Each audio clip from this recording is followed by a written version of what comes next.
वन्दे मातरम्। सुजलां सुफलां मलयजशीतलां सस्याहारं वन्दे।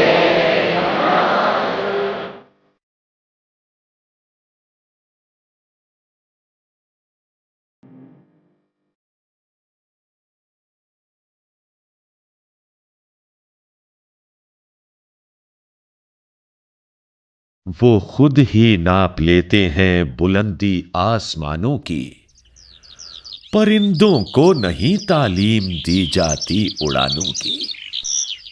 डॉक्टर साहेब सिंह वर्मा एक ऐसी शख्सियत जिसने सचमुच जमीन से अपनी जिंदगी का सफर शुरू करके आसमान की बुलंदियों को छुआ। एक ऐसा शख्स जो कभी राजनेता लगता है तो कभी शिक्षाविद, कभी वो एक समाज सेवक के रूप में दिखाई पड़ता है तो कभी किसानों और गरीबों के हक में खड़ा दिखाई पड़ता है।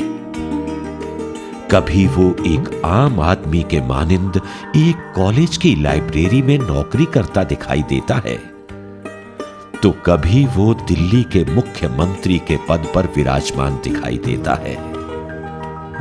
कभी वो खेतों में बुआई करता नजर आता है।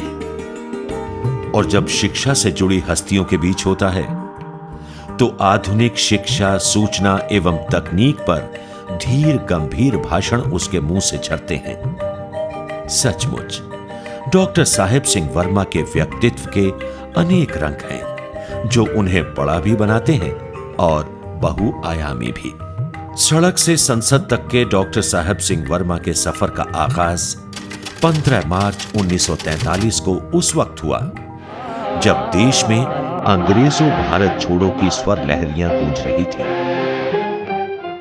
दिल्ली रोहतक रोड पर एक छोटा सा सरहदी गांव है मुंडका। इसी गांव के एक छोटे से घर में चौधरी मीर सिंह अपनी पत्नी भरपाई देवी के साथ रहा करते थे।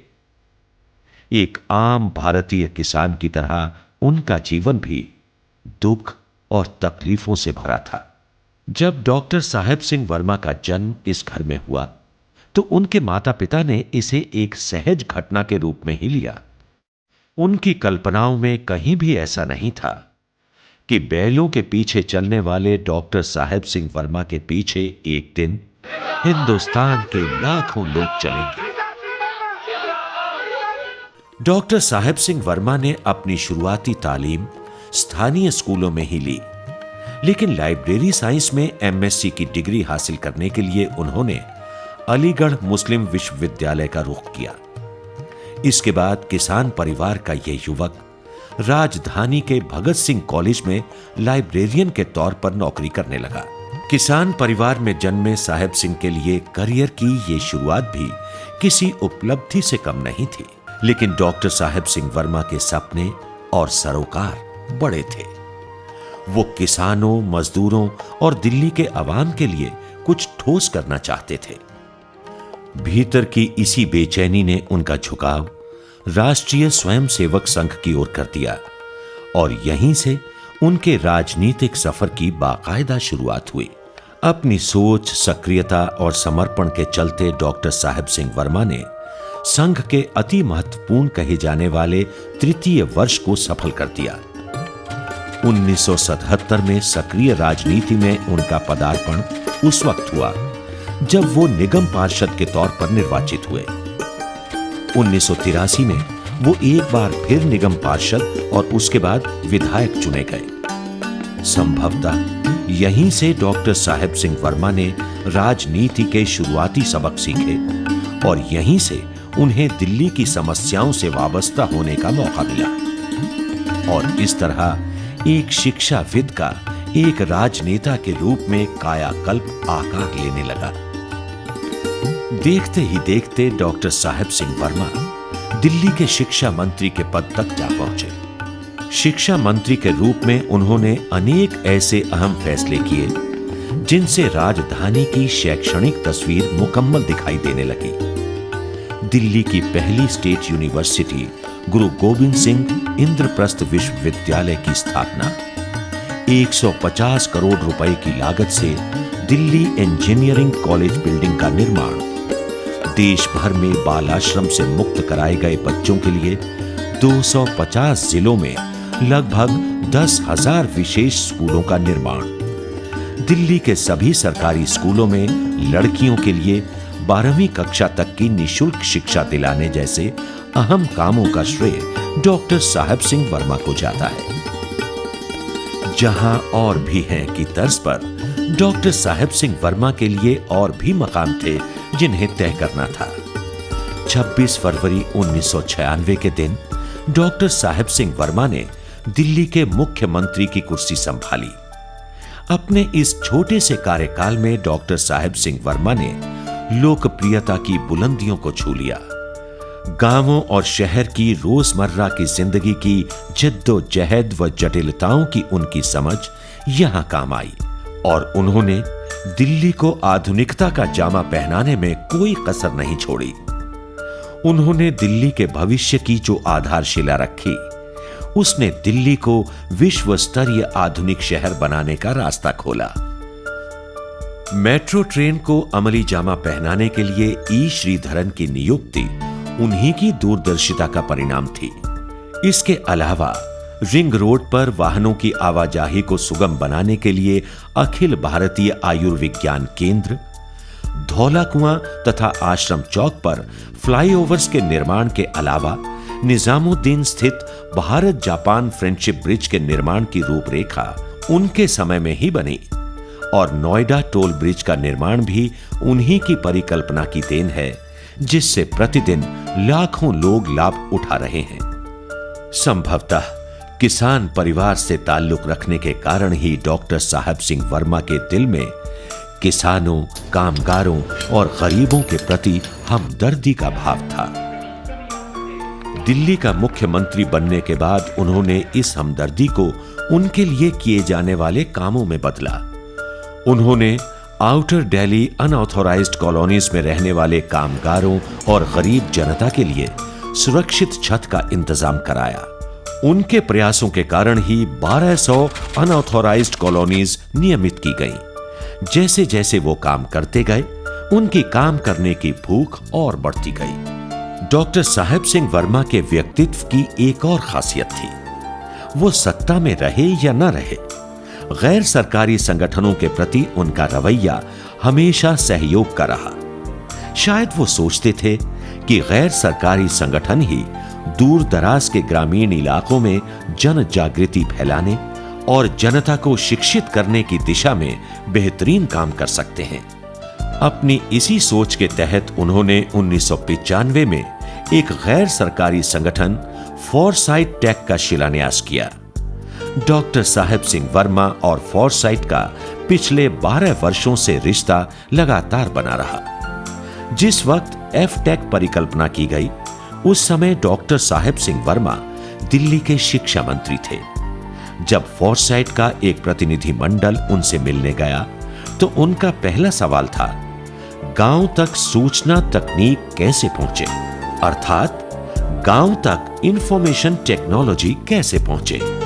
उनकी इसी परिकल्पना को साकार करने के लिए एफ-टेक ने अपने 5 केंद्र ऐसे क्षेत्रों में खोले जिनके आसपास ग्रामीण आबादी की अधिकता थी। एफ-टेक का जो सबसे पहला केंद्र खोला था, वो उसमें मुझे शामिल होने का सौभाग्य प्राप्त हुआ था।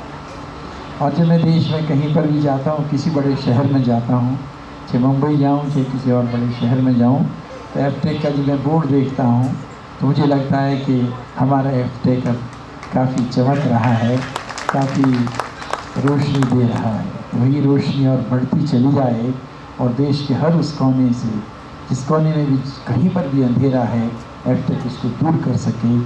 यही मेरी शुभकामनाएं हैं। रफ्ता रफ्ता डॉक्टर साहेब सिंह वर्मा को पूरे देश में लोकप्रियता मिलने लगी। इसके बावजूद समाज सेवक की अपनी भूमिका को वो कभी नहीं भूले। मामला चाहे 2001 में गुजरात में आए भूकंप का हो या उड़ीसा में आए समुद्री तूफान का, डॉक्टर साहेब सिंह वर्मा हमेशा एक मददगार के रूप में दिखाई दिए। कारगिल युद्ध में शहीद हुए जवानों के 300 से अधिक परिजनों को 1-1 लाख रुपए की आर्थिक सहायता दी। गुजरात के भूकंप के बाद डबई गांव को गोद लेना और उसे इंद्रप्रस्थ के रूप में बसाना, दिल्ली के 100 से ज्यादा गांवों में स्वाभिमान गांवों की स्थापना करना, इन तमाम कामों के पीछे उनकी सदिच्छाएं और सद्भावनाएं उनके व्यक्तित्व को एक नया आयाम देती नजर आती हैं। दिलचस्प रूप से इन सभी सामाजिक कार्यों में डॉक्टर साहेब सिंह वर्मा के साथ फोरसाइट परिवार भी खड़ा नजर आया। एफटेक फोरसाइट परिवार में डॉक्टर साहेब सिंह जी की भूमिका एक संरक्षक के रूप में रही और उसी भूमिका में वो हमेशा फोरसाइट परिवार के साथ जुड़े रहे। हमेशा मार्गदर्शन देना, ये जानकारी लेना कि फोरसाइट और एफटेक के काम किस दिशा में चल रहे हैं, इसमें उनका इन्वॉल्वमेंट इतना ज़्यादा रहता था कि मुझे याद नहीं है कि पिछले 12 वर्षों में ऐसा कौन सा महीना गया जब उनका फ़ोन इसलिए नहीं आया हो कि इस महीने हमारे एफटेक के कितने केंद्र नए खुले हैं। वो किसी शहर में भी जाते थे अपने राजनीतिक काम से, सामाजिक कार्यों से, उनको ये पता लग जाता था कि इस शहर में एफटेक का कोई केंद्र खुला है या नहीं खुला। कितनी बार वो फ़ोन करके बोलते थे कि वहाँ पर अपना एफटेक का बोर्ड लगा हुआ है, उनको बोलिए पुराना हो गया, उसको बदल दिया जाए। तो ये इस बात को बताता है कि कितने ज़्यादा संस्था के साथ इन्वॉल्व रहते थे, जुड़े रहते थे। सबसे बड़ा जो उनका कंट्रीब्यूशन रहा वो ये रहा कि एफटेक एक कंप्यूटर इंस्टीट्यूट ना रह करके एक सामाजिक संस्था का जो रूप ले पाया, एक फोरसाइट परिवार का रूप ले पाया और ग्रामीण क्षेत्रों तक एफटेक ने अपनी पहुंच बनाई। ये उनके मार्गदर्शन की वजह से ही हो पाया और हमेशा उनका एक ही एम्फेसिस रहता था, एक ही बात पे जोर रहता था कि ग्रामीण क्षेत्रों में हम क्या कर रहे हैं और ग्रामीण क्षेत्रों में सीधे सीधे हमारा क्या, किस तरह से हम अपने रोल को इंश्योर कर सकते हैं। और इसी का नतीजा था कि हमने एक एफटेक के केंद्रों के अलावा जो ग्रामीण परियोजना हमने हरियाणा के अंदर एक शुरुआत की, वो उनका विज़न जो था कि गाँव तक, जो विज़न 2020 की जब भी हम उनसे बात करते थे तो वो यही पूछते थे कि विज़न 2020 में गाँव कहाँ खड़े हुए हैं। तो उसी को ध्यान में रखते हुए फोरसाइट ने नवप्रभानम की जो परियोजना एक सोनीपत जिले हरियाणा के अंदर शुरू की, ये सब उनका विज़न था। और हम आज इस मौके पर अपने उस संकल्प को अपने आप से ही दोहराते हैं कि उन्होंने जो रास्ता दिखाया है फोरसाइट परिवार और एफटेक, उस पर हमेशा अग्रसर रहे। ये अकारण नहीं था कि डॉक्टर साहेब सिंह वर्मा फोरसाइट टेक के सालाना समारोह में दिवाली और होली मिलन में शिरकत करते रहे। ऐसे मौकों पर वो अपने भाषणों में कहा करते थे, जो भी प्रवीण जी ने और उनकी संस्था ने जो भी पिछले 4 संयोजन के कार्यक्रम किए, ये 5वां चल रहा है, हर में बहुत एक जिस चीज को एक रिमार्केबल कहा जा सकता है, इस तरह की हर एक प्रोग्राम में इनके में उसके दर्शन होने को मिले। देश में जैसे इनका सपना है कि 1995 में काम शुरू किया, पूरे भारत को कंप्यूटर की शिक्षा से वाकिफ करवाना, उसके बारे में जानकारी दिलवाना, घर घर तक इस शिक्षा को पहुंचाना, ये इनका संकल्प है। संकल्प हो तो ऐसा ही हो। संकल्प किसी मोहल्ले तक, गांव तक सीमित रहे तो ठीक नहीं, लेकिन एक इन्होंने इरादा किया कि पूरे देश तक इस बात को हम पहुंचाएंगे और खास तौर से उन लोगों तक पहुंचाएंगे जो बहुत गरीब हैं, जो गरीबों में भी सबसे गरीब, वो पुअरेस्ट ऑफ द पुअर, ऐसे लोगों में पहुंचाएंगे। टेक ने जो एक नया काम करके दिखाया है, अंधेरे को रोशनी देना बहुत आसान काम नहीं है। केवल दीपक जलाने से रोशनी नहीं होती, उस दीपक की लौ जलती रहे, वो अंधेरा रोशनी में हमेशा के लिए बदल जाए, इस बात की आवश्यकता है। और वो तभी बदल सकता है जब यहाँ से शिक्षा ग्रहण करके, ज्ञान को लेकर के किसी अच्छी जगह जाकर के हम काम करेंगे, तो फिर हम अपने परिवार के हर कोने के अंधेरे को मिटाकर रोशनी में तब्दील कर सकेंगे। एफटेक ने जो ये काम किया, देश भर में किया और देश के कोने कोने तक करने का जो इरादा है, मैं इनको बधाई देता हूं इसके लिए। इसी विश्वास के साथ ये आगे बढ़ते चले जाएं, वो दिन दूर नहीं होगा जब 2020 में घर घर तक, हर परिवार तक, गरीब से गरीब तक एफटेक की कंप्यूटर की शिक्षा पहुंचेगी और सबके घरों की अंधेरा मिटेगा और उसमें रोशनी आएगी। अपने इन्हीं भाषणों में डॉक्टर साहेब सिंह वर्मा ग्रामीण लोगों की अज्ञानता और अशिक्षा को लेकर भी चिंतित दिखाई देते थे। अपने देश में लोग कहते हैं, हमेशा हमारे ऋषि मुनियों ने भी कहा, नॉलेज इज पावर। अगर आदमी में ज्ञान है वो बहुत शक्तिशाली है। वो पुराना जमाना तो चला गया, जिसकी लाठी उसकी भैंस। यद्यपि कहीं कहीं पर लाठी वाले हमारे नेता हैं बिहार जैसी जगह पर, वो भी जिसकी लाठी उसकी भैंस की तरह से काम करते हैं, लेकिन उनके दिन भी अब लद गए हैं। अब तो अकल का जमाना है और नॉलेज का जमाना है। नॉलेज ही ताकत है, नॉलेज ही शक्ति है। उस नॉलेज से आप सब चीजें मैनेज कर सकते हैं, उस नॉलेज से आप सारे अंधकार को दूर करके उसको रोशनी दे सकते हैं। राजनीति की बुलंदियों पर पहुंचने के बाद भी डॉक्टर साहेब सिंह वर्मा ने कभी खुद को खास नहीं समझा। 12 अक्टूबर 1998 में दिल्ली का मुख्यमंत्री पद छोड़ने के बाद डॉक्टर साहेब सिंह वर्मा सहज भाव से कॉलेज की अपनी पुरानी सर्विस पर लौट गए। यहां रहते हुए उन्होंने लाइब्रेरी साइंस में पीएचडी करने के अपने पुराने सपने को पूरा किया। 1999 में बाहरी दिल्ली से लोकसभा का चुनाव जीतकर मुंडका के एक किसान का बेटा संसद में पहुंच गया, जहां वो गरीबों और मजलूमों की आवाज बनने लगा। डॉक्टर साहेब सिंह वर्मा को 13वीं लोकसभा की आचार संहिता समिति का सदस्य बनाया गया।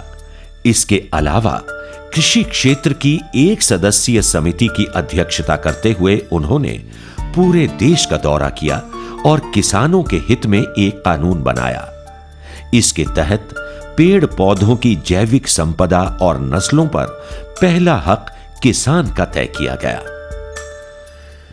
अब तक के राजनीतिक सफर ने डॉक्टर साहेब सिंह वर्मा को एक राष्ट्रीय नेता और जननायक की छवि प्रदान कर दी थी। भाजपाई बौद्धिक तबका साहेब सिंह वर्मा को भाजपा के ग्रामीण चेहरे के रूप में प्रस्तुत करने लगा था। किसानों, कामगारों और समाज के गरीब तबकों से उन्हें मंत्रिमंडल में शामिल किए जाने की आवाजें उठने लगी थीं। इन आवाजों की उपेक्षा करना संभव नहीं रह गया था, लिहाजा 2002 में वाजपेयी सरकार में उन्हें केंद्रीय श्रम मंत्री का पद दिया गया। मजदूरों की पीड़ा को महसूस करने वाले डॉक्टर साहेब सिंह वर्मा ने केंद्रीय श्रम मंत्री रहते हुए पहली बार श्रमिकों के लिए राष्ट्रीय सामाजिक सुरक्षा कार्ड जारी किए। उनके इस फैसले ने देश के करोड़ों मजदूरों के भीतर सुरक्षा की भावना पैदा की। यही नहीं, डॉक्टर साहेब सिंह वर्मा ने पहली बार असंगठित क्षेत्र के मजदूरों के लिए 500 रुपए प्रति माह की पेंशन, 30,000 रुपए चिकित्सा बीमा का प्रावधान और 1.25 लाख रुपए की दुर्घटना बीमा योजना की शुरुआत की। असंगठित क्षेत्र के मजदूरों के लिए उनके द्वारा किए गए ये कुछ ऐसे नायाब काम थे जिन्होंने करोड़ों मजदूरों के घरों में चूल्हा जलाने का काम किया, और जाहिर है इससे डॉक्टर साहेब सिंह वर्मा की लोकप्रियता दिल्ली की सरहदों से निकलकर पूरे देश में बढ़ने लगी। वो दिल्ली वासियों के दिलों और आत्मा में वास करने लगे। जब आदमी निश्चय कर लेता है, जब आदमी के अंदर विश्वास होता है, तो जिंदगी में कोई ऐसा काम नहीं है वो जो नहीं कर सकता हो। स्वामी विवेकानंद ने कहा था, if you have confidence you can do anything and everything, and you can do it without the help of anyone, you can do it alone, but provided you have confidence in you. लगभग 3 दशक राजनीति में गुजारने के बाद भी doctor साहेब सिंह वर्मा वर्तमान राजनैतिक व्यवस्था से खफा रहते थे। वो अक्सर कहा करते थे, इस व्यवस्था से लड़े बिना गरीबों का दुख बांटना तो दूर, उनकी कोई सुनेगा भी नहीं। वो अक्सर दोहराते थे, वर्तमान व्यवस्था को बदलने के लिए उसे हमेशा आईना दिखाने की जरूरत है। वो शिद्दत से वर्तमान राजनीतिक व्यवस्था के बदलाव के पक्ष में थे। शायद इसीलिए उन्होंने अपनी राजनीति के केंद्र में गांव, गरीब और किसानों को रखा। अटल बिहारी वाजपेयी और लाल कृष्ण आडवाणी को अपना प्रेरणा स्रोत मानने वाले डॉक्टर साहेब सिंह वर्मा कहा करते थे, अटल और आडवाणी के अलावा सुभाष चंद्र बोस, सरदार पटेल, पंडित दीनदयाल उपाध्याय और लाल बहादुर शास्त्री के संघर्षों ने उनके जीवन को सबसे ज्यादा प्रभावित किया और उन्हें आगे बढ़ने का रास्ता दिया। किसानों, मजदूरों व ग्रामीण भारत का यह महानायक अति पिछड़े परिवारों के लिए राजस्थान के सीकर जिले में वंदे मातरम परियोजना के तहत एक आदर्श गांव की कल्पना को मूर्त रूप देने में व्यस्त था। वंदे मातरम नामक इस परियोजना की घोषणा फोरसाइट के मन से की गई थी। तो आपको जानकर बेहद खुशी होगी, हमने एक कल्पना की और उस कल्पना को साकार करने का काम कर रहे हैं राजस्थान के स्थान नीम के थाने में। और नीम का थाना में जो एक गरीबों के भी गरीब, सबसे गरीब जो परिवार होंगे और आसपास के 40-50 गांव के अंदर जो गरीब परिवार होंगे, उनको पूरी तरह से 2 वर्ष के अंदर कंप्यूटर की शिक्षा से उनको उसकी जानकारी देना। ये फोरसाइट परिवार जिसमें करेगा, एफ्टेक परिवार जिसमें करेगा, उस प्रोग्राम का नाम है वंदे मातरम। और इन्होंने तय किया है उस वंदे मातरम प्रोजेक्ट में जो अलग अलग से अलग अलग जगह पर जो सारी चीजें बनाई जाएंगी, कहीं हॉस्टल बनेगा, कहीं कंप्यूटर सेंटर बनेगा, कहीं एकेडमिक ब्लॉक बनेगा, कहीं नेचुरोपैथी का कार्यक्रम होगा, कहीं योग का कार्यक्रम होगा और तरह तरह की खेती बाड़ी होगी, कहीं पशुपालन होगा। इस तरह की जो बहुत सारी चीजें होंगी, उन सब परिवारों को कंप्यूटर से उनकी वाकफियत करवाना, उस सब 40 गांव को कंप्यूटर से उनकी वाकफियत करवाना, ये एफ्टेक ने इस बात का जिम्मा लिया है। आपको जानकर खुशी होगी, जो वहां पर एक पूरा कार्यक्रम बनाया है उस वंदे मातरम प्रोजेक्ट में, उस वंदे मातरम में अलग अलग आइलैंड पे अलग अलग तरह के काम। जब एक तरफ से हम चलेंगे भारत माँ के दर्शन करके, भारत माँ को वंदना करके, वंदे मातरम कह करके, जिसमें हमारा उद्देश्य रहेगा तेरा वैभव अमर रहे माँ, हम भी चार रहे ना रहे। तो उसी गांव के अंदर जब रास्ते से चलेंगे, कोई होगा सुजलाम सुफलाम मलयज शीतलाम शस्य श्यामलाम शुभ्र ज्योत्सना, कोई आइलैंड का नाम होगा पुलकित यामिनी, कोई फुल्ल कुसुमित दुर्मदल शोभनी सुभाषिनी सुमधुर भाषिणी सुखदाम वरदाम, और फिर वापस आके मातरम वंदे मातरम।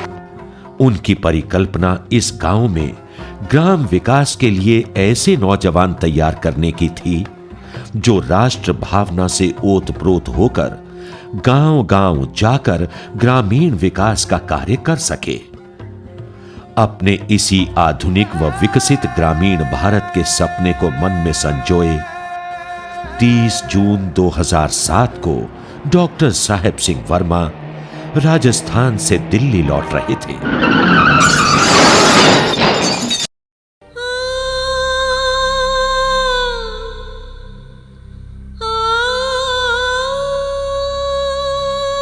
इस महान कर्मयोगी की दर्दनाक मौत ने उन्हें हमेशा के लिए हमसे दूर कर दिया और ग्रामीण भारत का ये महानायक इस सपने को अपने दिल में लिए हमसे विदा हो गया।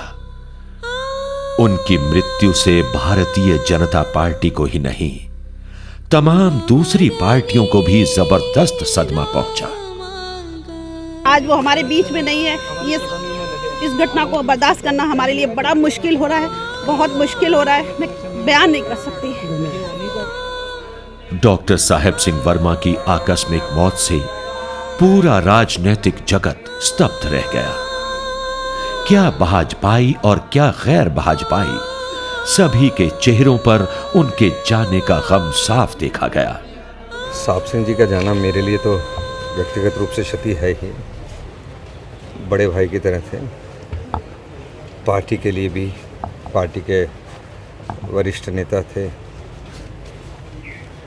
अखिल भारतीय उपाध्यक्ष रहे और देश के लिए भी, लोगों के लिए भागते थे। रोड ट्रैवल भी उनका बहुत था। हम अक्सर उनसे इस बात के ऊपर बहस भी करते थे किंतु हर जगह जाना, हर आदमी के लिए लड़ाई संघर्ष करना, जो उनके यहाँ आदमी आ जाए उसके साथ उठकर चल देना, ये उनकी खासियत थी ज़्यादा। इन्होंने दिल्ली वासियों की, खासकर देहात के लोगों की जो सेवा की, उसके लिए आदरणीय है। ये मैं प्रभु से यही प्रार्थना करता हूँ कि उनको अपने चरणों में प्रभु, इस समय तो मैं यही कह सकता हूँ। देश के तमाम वरिष्ठ नेताओं ने डॉक्टर साहेब सिंह वर्मा के निधन को देश की बड़ी क्षति बताया। हम लोग सभी दुखी हैं। उनके आत्मा को शांति मिले, उनको परिवार को इस दुखद स्थिति में भगवान शक्ति दे। साहेब सिंह वर्मा जी निष्ठावान थे देश के प्रति। समस्त संसद के सभी साथियों ने बहुत दुखित है। बाहर से फ़ोन भी आ रहा है हमारे पास, जो लोग उनके साथ काम किए थे पार्लियामेंट में। और एक संसदीय मंत्री के नाते मैं समझता हूँ कि हमारा संसदीय जीवन में एक बड़ा नुकसान हो गया। बहुत ही दुखदायी घटना है, बेवक्त अचानक दर्दनाक जुदाई है। उनका चले जाना सारे देश के लिए बहुत बड़ा नुकसान है। बहुत ही बड़े सोशल वर्कर थे, बहुत बड़े नायक थे, पार्लियामेंटेरियन थे, एडमिनिस्ट्रेटर थे।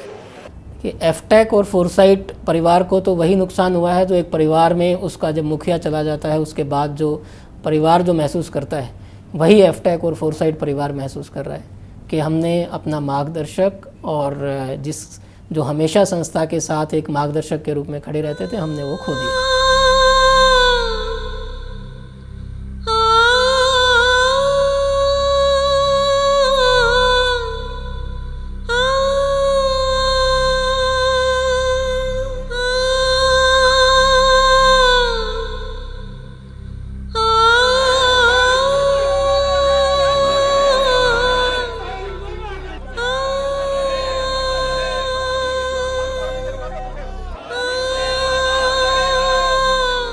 उनकी अंतिम यात्रा में हजारों लोगों ने शामिल होकर यह साबित कर दिया कि वो सचमुच किसानों, कामगारों और गरीबों के मसीहा थे।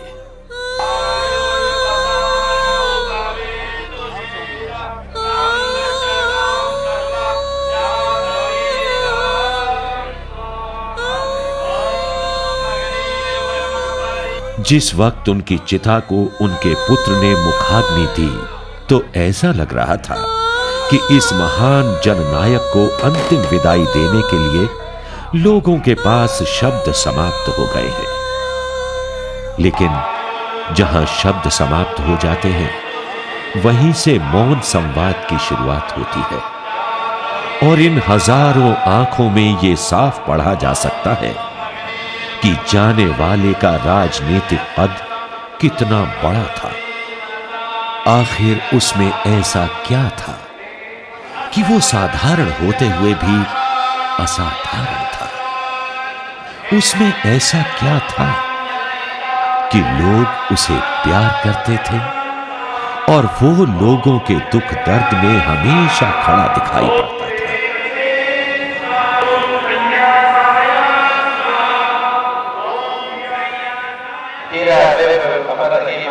हम भी विचार नहीं आते।